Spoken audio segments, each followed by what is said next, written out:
Hello, I'm hematologist-oncologist Dr. Tony Talebi, and oftentimes our patients are admitted to the hospital, and during the hospitalization, they are encountered by a brand new physician called a hospitalist. That may be a surprise to some, so I'm here today with my good friend, Dr. Amir Jaffer, who is Chief Hospitalist at the University of Miami.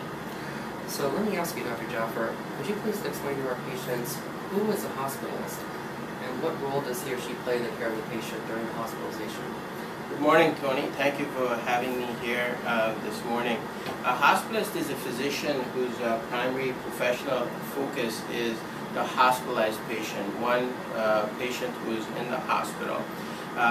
These physicians may be involved in clinical care, they may be involved in teaching, research, or they may be involved with leadership within the hospital. In the context of a patient with a hematologic or an oncologic problem, often hospitalists will work with a hematologist or oncologist very closely to manage these patients with an underlying malignancy or hematologic condition. And that's what hospitalists do, is work closely together with the specialists to manage these patients in the hospital.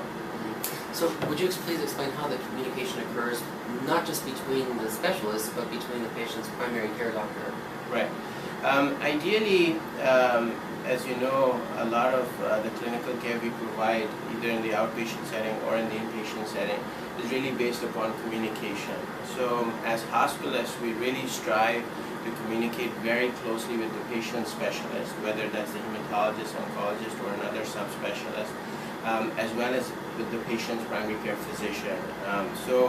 I require all my hospitalists here at the University of Miami to communicate initially when the patient is admitted, both with the specialist as well as with the primary care physician, and then at least when salient events occur within the hospitalist, if not daily, is what we would strive for, at least with all the physicians in the hospital. But in case the physician of the patient is not coming into the hospital, we at least strive whenever salient events occur in the hospital. And then most definitely upon discharge, that's when we also try to make sure there's no voltage drop between the inpatient setting and the outpatient setting.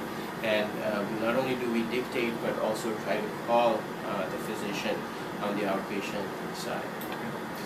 I know the schedules vary amongst different hospitals groups. Is it possible that a patient might see more than one hospitalist during the hospitalization? Yeah. As you know, this field is only 12 or 13 years old, and our schedules are still in the process of evolving. I would say that the most classic schedule for hospitalists is a week on and a week off. And they often have colleagues, or in a large group, you'll have hospitalists who work early at nights, and we often use the term nocturnist for them. But these are hospitalists who work at night. But you could expect that most hospitalists work a week on and a week off. That's the typical schedule. But there's also a more traditional schedule where doctors will work Monday through Friday, and they'll cover 1 or 2 weekends a month. And so at times you may, if the patient's in the hospital, during the week they'll have one hospitalist, and then sometimes on the weekend they'll have a different hospitalist. And I know oftentimes the patients actually get quite attached to the hospitalist. Is it possible for them to follow up with the hospitalist as an outpatient? Yeah, traditionally the hospitalists do not have outpatient practices, but they may do subspecialty consultations such as preoperative evaluations and so forth in the outpatient setting.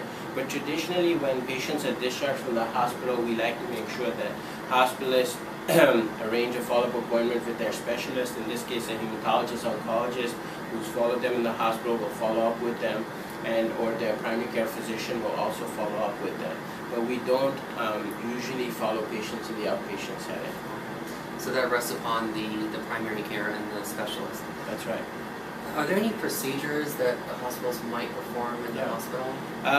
Some hospitalists are actually very good at performing procedures. At our institution, for example, in our group of about 25 hospitalists, we have about 6 or 7 who are more proceduralists. And they will specialize in putting in catheters. Sometimes cancer patients need specialized catheters placed, and they'll place central lines. They'll do lumbar punctures, they'll do paracentesis, thoracentesis. Thoracentesis is when we have to, under ultrasound guidance, pass a needle to draw fluid out from the lungs. And paracentesis is when we pass a needle into the abdomen to draw fluid from the abdominal cavity to test and so forth. So those are some of the procedures that specialized hospitalists will perform, and many of these are done under ultrasound guidance. And surgery is often required for our patients. Would you please explain how might a hospitalist get involved in the pre-op evaluation of a surgical patient? Right. As you know, surgery is becoming more and more common. Our population in the U.S. is aging. Patients are living longer. They're undergoing more procedures than ever before. So there's a need to ensure that these patients are optimized pre-operatively. And one of the areas that hospitalists are getting involved in more and more is evaluating patients going for surgery. These evaluations can be performed in a very organized setting, such as a preoperative clinic or center, or sometimes patients get admitted to the hospital, and we are asked to consult on these patients going for surgery. So that is a core competency of hospitalists, which is to be able to perform preoperative evaluations on patients going for surgery. Okay, wonderful. I hope this clarifies who the hospitalist is. Thank you very much.